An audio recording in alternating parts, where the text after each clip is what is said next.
next guest, you probably have met up before, Count Victor. He's an interesting gentleman. I think he'll tell you a little about himself.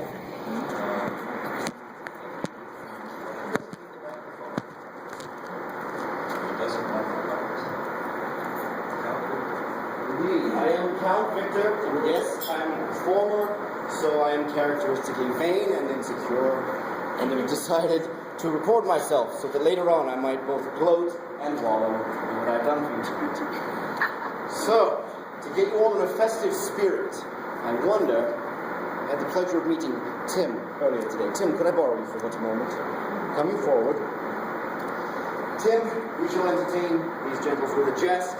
You are the cabin boy. It's a very simple rule. All you need to know is that when I say cabin boy, you will say, "I, Captain." Can you give me a good example of your "I, Captain"? "I, Captain." Well done. Yes, because, admittedly, piracy blossomed a bit after the actual Renaissance, but there were many a buccaneer in the Renaissance, and hence you do see them at the Renaissance Festival. So, there was a pirate captain sailing upon the sea. He looked out upon the horizon and he saw there coming straight toward him one of the largest ships in the entire British Navy. And he called to his cabin boy, he says, "Cabin boy." "Aye, Captain." "Bring me my red jacket." And the cabin boy brings him the red jacket. He puts it on and they go to battle and they are victorious. And then everyone asks him afterward, "What is so special about this red jacket?" And he says, "Well, this way, if I'm wearing the red jacket and I am wounded and bleeding, then none shall know, and they shall all be encouraged to continue the fight." They all agree that that is very nice. But the next day, they look out, and there on the horizon, 3 British ships coming straight for them. And the captain calls to the cabin boy and says, "Cabin boy." "Aye, Captain." "Bring me my red jacket." And he puts on the jacket, and they go to battle, and again they are victorious. They win the day. So now, they look out the next morning, and there, 10 British ships coming straight for them. So the captain calls to his cabin boy and says, "Cabin boy." "Aye, Captain." "Bring me my brown pants." Thank you, cabin boy. And all no trouble.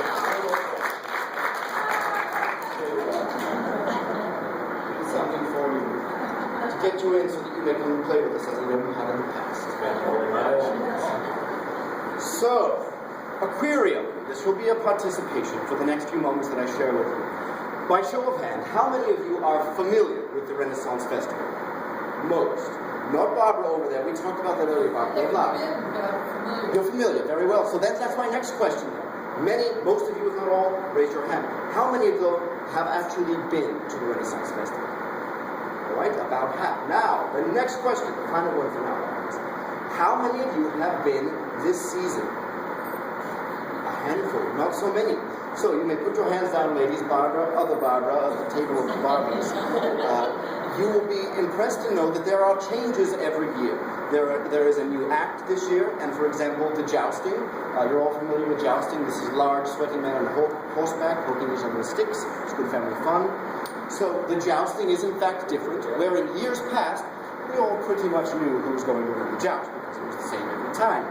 Not so anymore. They have installed a true divider down the middle of the list, and it is a true sporting competition. The knights are first jousting at rings, and then they attach a shield to their armor, and then the competition is to knock off and break lances upon the shield. It's a true point and scoring system. We never know who is going to win. In fact, there is gambling on it amongst us. We're not going to So, a bit of fun facts for you all, in case you were not aware. This is, in fact, the 26th season of the Arizona Renaissance Festival. There are just a few who have been there for every single season. This marks number 15 for me personally. I started there as a madrigal singer, fa-la-la music. Eventually, I did 6 years as their prince. So, as I've said, every girl I met was a princess. I smiled and waved and watched a lot of jousts. And now I am 5 years into Count Victor, the evil villain, which is a different kind of fun when I'm out there. So this festival has grown. It is now over 30 acres in total size. There are 13 different stages with constantly rotating acts, such that truly you could not see everything in but one day. And these are not mere people who decided to put something together and show up. These are honed and talented performers who practice their art throughout the country, throughout the year, and they're really very good at what they do. There are many, many favorites that people will insist upon coming back and seeing again and again because every time they do a splendid performance. Let us see. In addition to the shows, and obviously the colorful characters like myself who wander about and interact all the day, there are some 200 different booths with arts and crafts and everything that you might be looking for, from blown glass to leather, wood, metal, all kinds of different bits of artistry. Admittedly, some things that are really not quite exactly Renaissance, but it's all in the spirit of fun. There is, of course, the food. We know that Tim is addicted to the giant-sized turkey legs. Yes, there are bread bowls with soups and stews or spinach and artichoke or whatever you like. A little bit for everyone. Crepes, the chocolatiers, and all of that. So if you have the sweet tooth, by all means, come and join us. If you are curious and obviously looking to either go yourself or friends or people that you are recommending, there are tickets which can be purchased in advance and any fries. They are $20 for adults, $10 for children if they are ages 5 through 12. Now, I have two little ones myself. I have an 11-month-old and a daughter who just turned 3 last Saturday, and she came to the festival with my wife, and she had a splendid time. There are a great many things for children of all ages. My daughter enjoyed the elephant and camel rides. She did the petting farm. She liked the people-powered rides where the gentleman will spin you around in your swings or your boats or carousels, and a variety of things for people of all ages. There are even things for the bodier types. We have our loose cannon show if you prefer that sort of adult humor. So there is also what we call the Royal Program. Outside on the table, I have left you a variety of materials. To be perfectly frank, most of them say 90% of the same thing, which is where you find us, which, by the way, upon the US 60, going eastbound, just past Apache Junction, can't miss it, it's really the only thing that's out there once you get there. It's really, it's an all-freeway trip, it's not that far from the Phoenix metro area. I've done the commute many a time. So, what is out there on the table for you? You're welcome to take any and all of what's out there. I've been instructed to do that. Don't take anything back. So, Carl, if you have to, toss this in. So, what you'll find out there is a purple page that talks about the Royal Program, where you can, as not only a concierge, but as part of an employer, you can make available tickets to your employees or to your guests that allow them an additional extra discount, a slight reduction, even lower than the fries prices. You'll get your own access pass and code. Honestly, it's $1, but it's a nice little perk, and then they associate the additional savings with you personally rather than with the fries. So, let us see. For those of you who haven't been, and especially if you haven't been recently, you may wonder, what do I do when I wander about all the day? And I thought, rather than try to get too technical, I'll just show you. So, who fancies himself in a playful spirit? I'd like to know what it's like if you were to happen to bump into me out in the Renaissance. Anyone? Anyone brave or daring? I promise I won't put you on the spot. The lady with the hand up, by all means, come you forward. And what is your name? Carolyn. Carolyn, well met. So, coming forward, we shall all immerse ourselves in the scene. We are out upon a Renaissance festival. There are trees, there are stucco Renaissance buildings. People are sometimes dressed as me and sometimes dressed entirely differently. So, here we are, we're in the Renaissance, and I walk up beside you, and you didn't see me, but all of a sudden I looked at you and said, good morning, lady. How goes the day thus far? So she doesn't feel as though she has to shout.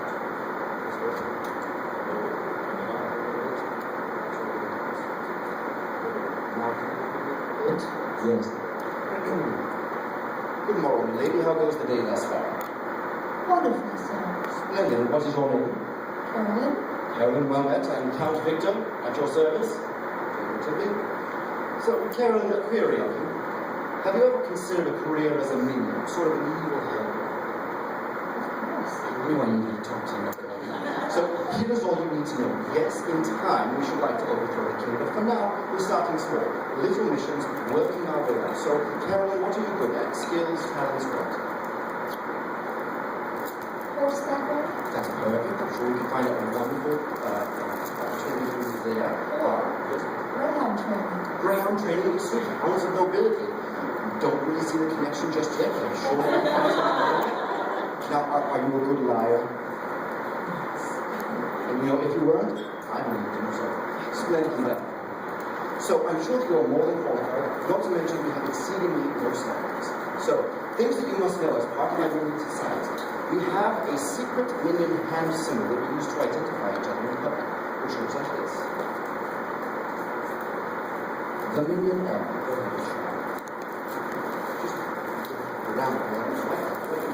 Just around there you are.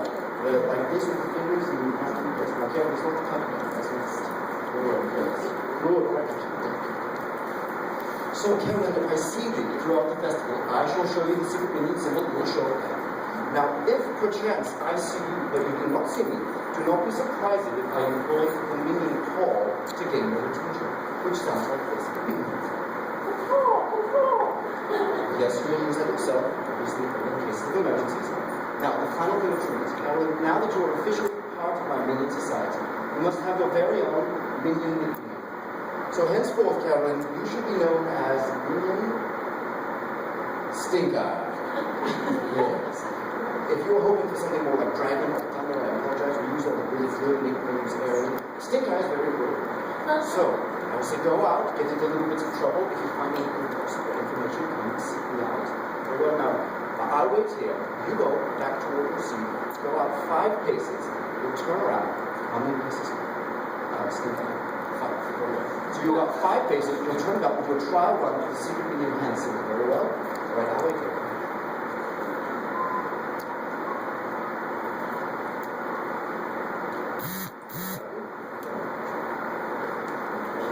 Don't get into trouble. And there you are. And that is what they do, and they go and they find, and it's amazing. You may have a seat. So, it is amazing to me that people not only find me later on in the day, but find me years later, many years later, or sometimes not even at the Renaissance Festival, and show me the secret minion hand symbol, which takes me back a little bit. But it's very amusing because you know at that point you have made a genuine connection with someone. One of my all-time warm fuzzy stories is there were 2 little girls, about 10 years of age. They were both dressed up as fairies. I approached them both as becoming a minion, and one of these girls in the white outfit was dead set that she was a good fairy and would not be participating in any of my minion activities, so much so that the thought of evil doing, she started to cry. So I had to think about this one, and I said, well, you know, we could just do playful things, and by the time I talked my way around it, we were friends. I found her later on that day. She gave me a big hug, and I have seen her several years since. And those are the very wonderful things where you know you truly made a connection. What I would tell to newer performers is just interacting with someone is half the battle.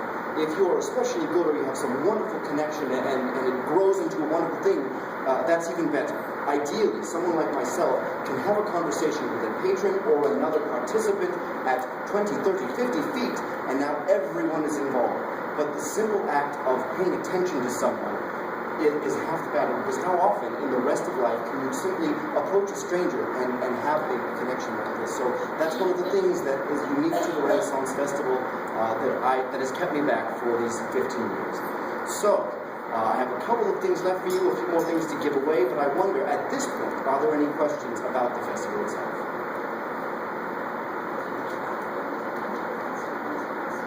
I do not personally travel to other festivals. There are the people that you'll find typically as either stage acts or the artisans, craftspeople. They will typically go from festival to festival based on when it's nice outside that time of year. So I do not personally, I live in Gilbert, and I simply make the commute, and I've told some people here I have 2 small children, so my bargain with my wife is Saturdays only, so I don't leave her with double kid duty for 8 festive weekends in a row. And by the way, there are 3 such festive weekends remaining. Now through the end of March, Saturdays and Sundays is the remainder of our festival year. Other questions? Are you paid? I am now. When you start out, it's really a bit like community theater. It's a volunteer setting. And now that I've been doing it for quite some time, it at least covers things like costuming, gas, and food. You're not going to get rich as a Renaissance Festival street performer, but it's not necessarily why you do it. Any other questions, please? Are you open for weddings? We are. In my 15 years, there have only been 1.5 days where we truly closed. And that was because we had consistent desert rainstorms, and the washes were running, and there were parts of the festival that were simply inaccessible. And those of us on site expecting to play in the rain, which we do, the people who come out, we call them the Ducks because they like to play in the rain as well. And we know that they are the diehards, they are there on purpose to have a good time, and they get a lot of extra attention, frankly, on a smaller day like we had a couple of Saturdays ago. But we've had occasions where the only way that we could get to where we needed to go was take some of our wooden benches and make a little makeshift bridge to get across a running wash. But overwhelmingly, yes, we definitely do play in the rain. I will tell you as a bit of advice, if you do wear a costume with feathers, feathers smell like wet dog. Just so you know. All right, any other questions about the festival? All right, I have just a couple of last bits of trivia for you so that I can give away my last couple of prizes, and then I am done. So, and things that you'll find out there would include, this is our map of the festival and schedule of all of the different shows. It shows the 13 different stages, not including the joust, and the various acts that can be found thereon. This is out there. This is what I mentioned earlier, the Royal Corporate Savings Program, so you can get set up with your own member ID that people go on the site, they put in your hotel ID, and then they get an additional discount. So, let's see. For this one, we use a lot of words in our common language that have a history. So, who can tell me what would a chandler create? You want a hand? Any ideas? Sure, to guess. What is a chandler? A chandler is it's often that you might know someone and their last name indicates their occupation, like baker. So less well known would be these. What would a chandler make? Any ideas? Yes, to provide. A chandler does in fact make candles. Now, no more extra tickets for you, but just in case, do you know what a cooper would make? Barrels is correct. Cooper makes barrels. These are things that you happen to have encountered around the Phoenix metro area. Now, my trickiest one for this extra special prize, which yes does include a couple of tickets. I also see in here, it's green on purpose because we are coming up on Celtic Festival weekend, a bit of a way to get out your Irish and Celtic revelry in advance of the actual St. Paddy's Day. So we've got some kind of ornate green glass thing, or I don't know if you have a fancy cat or something. Some other little goodies and doodads in here. So, for this one, anyone, I'm looking for a hand here, anyone know what a milliner would make? Oh, who's the first hand? All right. Ladies' hat is correct. A milliner would make ladies' hats as opposed to a haberdasher. So perhaps this, if you're so inclined, you might pick your favorite person in here and share. Well, it's up to you. I can tell you what's the ethical thing to do. All right, another question. Oh, this is a tricky one. I don't know if you know this one. There is a device known as the Italian perversion. Anyone have an idea what is the Italian perversion?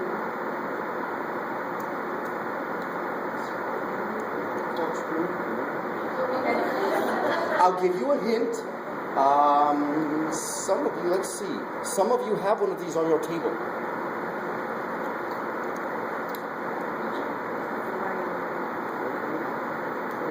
Be bold. Come on, fortune favors the bold. No. You've got to get there at some point, right? There aren't that many things on your table. Nope. Okay, it's made of metal. Fork. The Italian perversion is, in fact, the fork. They used to do just knife and spoon until those crazy Italians made it. Well done. All right, so again, I have materials out there that you're welcome to help yourself to. Thank you again for your attention, and hopefully if you're out there on a Saturday, come and flag me down and show me the secret minion symbol. You are all official minion inductees. I'll give you your minion nickname when you get out.